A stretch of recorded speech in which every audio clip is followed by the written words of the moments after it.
भक्तों जनों, कुछ विवाहिक कन्याओं को बारे में विस्पति भगवान को बातें सुनते हैं। गुरुवार का दिन विस्पति देव को समर्पित है। इस दिन भगवान विष्णु को प्रसन्न करे। वैवाहिक जीवन में सुख शांति का वरदान पाया जा सकता है। अब विवाहित कन्या मन चाहे वर पाने के उद्देश्य से इस व्रत को रखती है।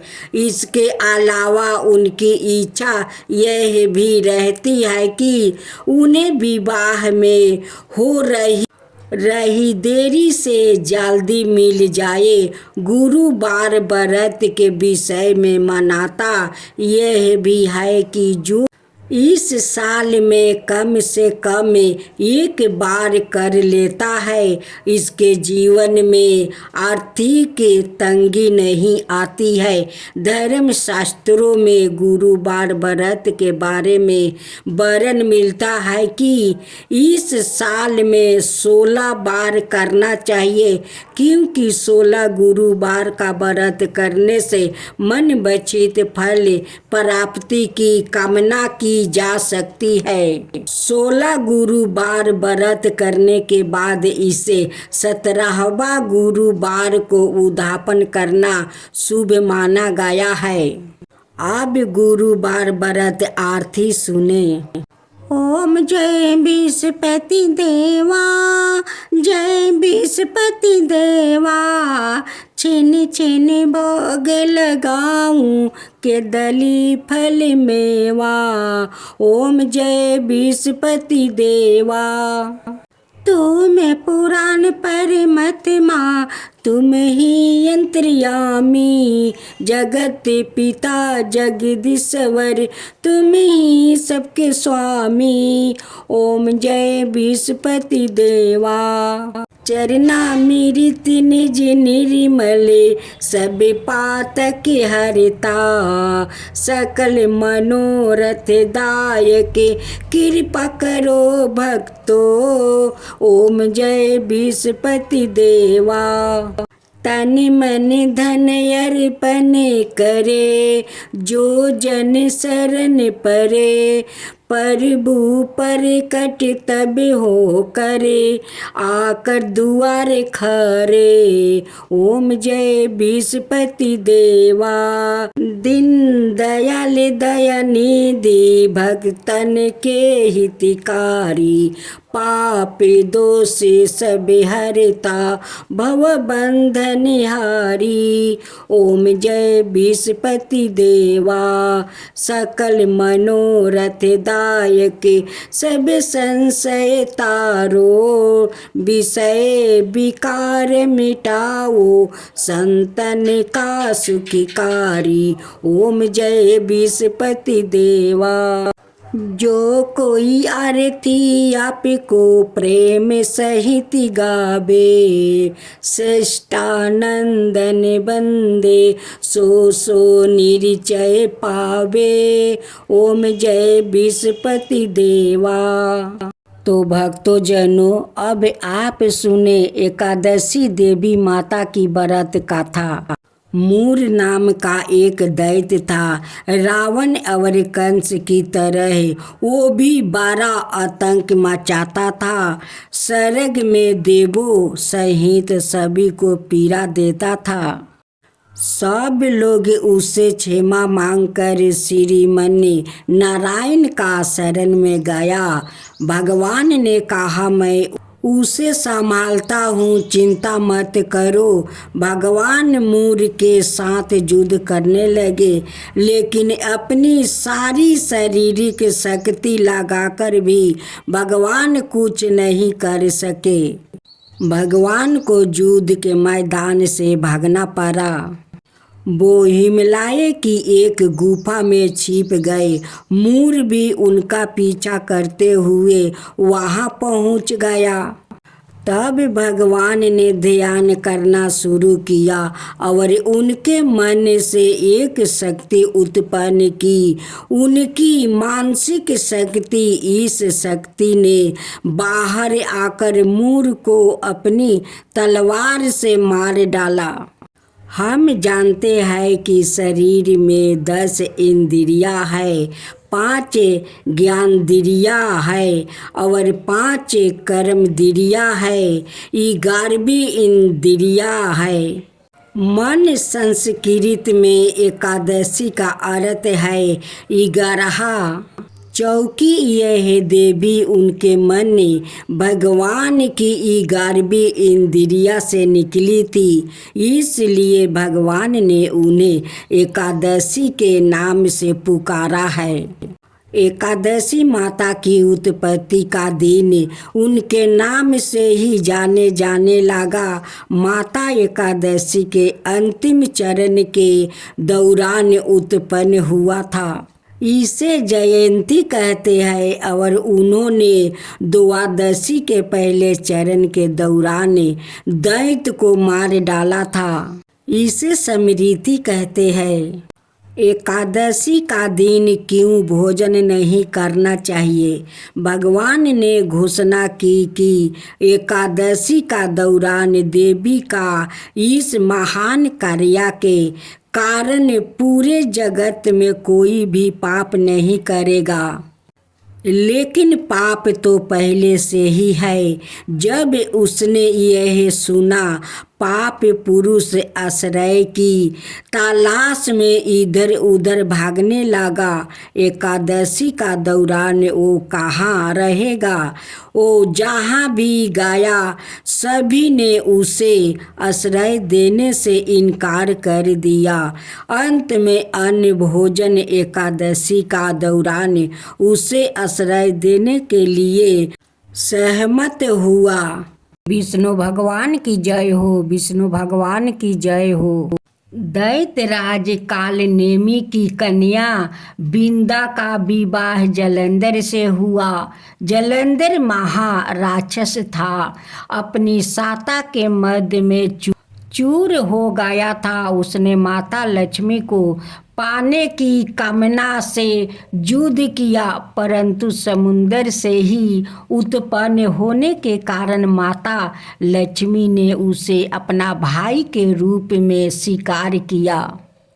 वहाँ से वो पराजित होकर वो देवी पार्वती को पाने की लालसा से कैलाश पर्वत पर गया। भगवान देवाधिदेव शिव का ही रूप धारण कर माता पार्वती के समीप गया, परंतु माँ ने अपने योग बल से उसे तुरंत पहचान लिया और वहाँ से अंतर्ध्यान हो गई। देवी पार्वती ने क्रोध होकर सारा वृत्तांत भगवान विष्णु को सुनाई। जलंधर की पत्नी बिंदा अत्यंत पतिव्रता स्त्री थी। उसी के पतिव्रता धर्म की शक्ति से जलंधर ना तो मारा जाता था और ना ही पराजित होता था। इसलिए जलंधर का नाश करने के लिए बिंदा का पतिव्रता धर्म को भंग करना बहुत आवश्यक था। इसी कारण भगवान विष्णु ऋषि का भेष धारण कर वन में जा पहुँचे, जहाँ बिंदा अकेली बर्मन कर रही थी। भगवान के साथ 2 मायावीर राक्षस भी थे, जिन्हें देखकर बिंदा भयभीत हो गई। ऋषि ने बिंदा के सामने पल में दोनों को भस्म कर दिया। उनकी शक्ति देखकर बिंदा ने कैलाश पर्वत पर महादेव के साथ युद्ध कर रही थी। अपने पति जलंधर का बारे में पूछा। ऋषि ने अपने माया जाल से 2 बांदर प्रकट किया। एक बांदर के हाथ में जलंधर का सिर था और दूसरे के हाथ में धड़ था। अपने पति की यह दासा देखकर बिंदा मूर्छित होकर गिर पड़ी। होश में आने पर उन्होंने ऋषि रूपी भगवान से विनती की कि वो उसके पति को जीवित करे। भगवान ने अपनी माया से पूर्ण जलंधर का सिर धड़ से जोड़ दिया, परंतु सवाए भी वो उसी शरीर में प्रवेश कर गया। बिंदा को इस छल का तनिक भी आभास नहीं हुआ।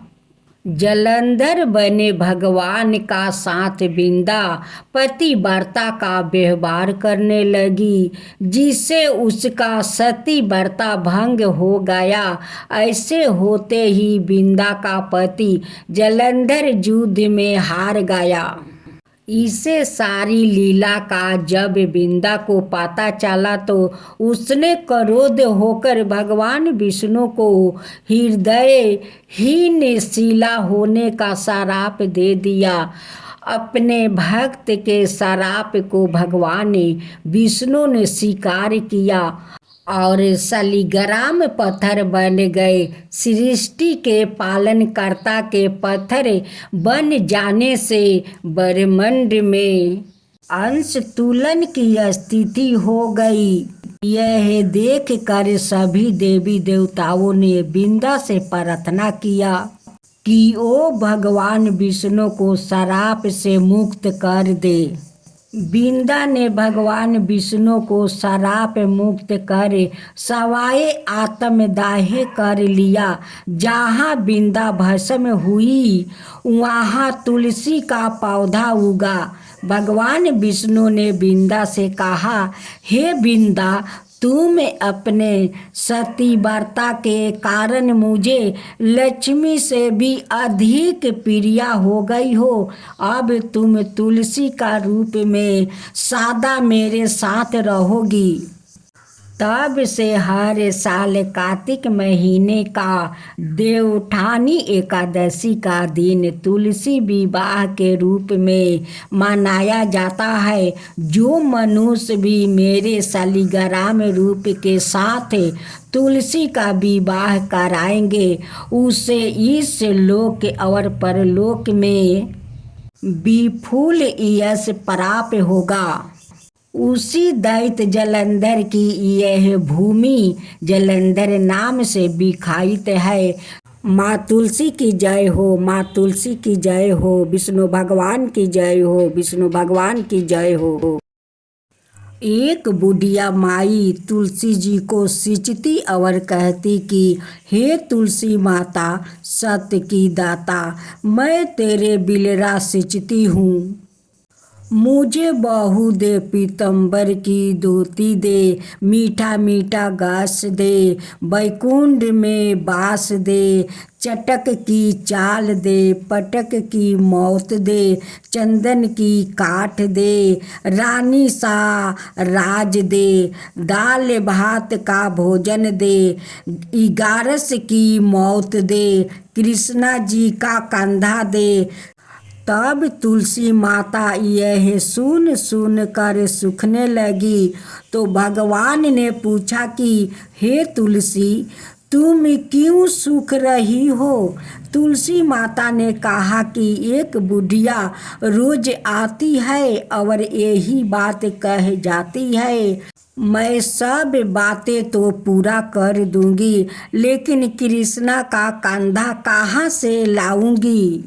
तो भगवान बोले, जब वो मरेगी तो मैं अपने आप कंधा दे दूंगा।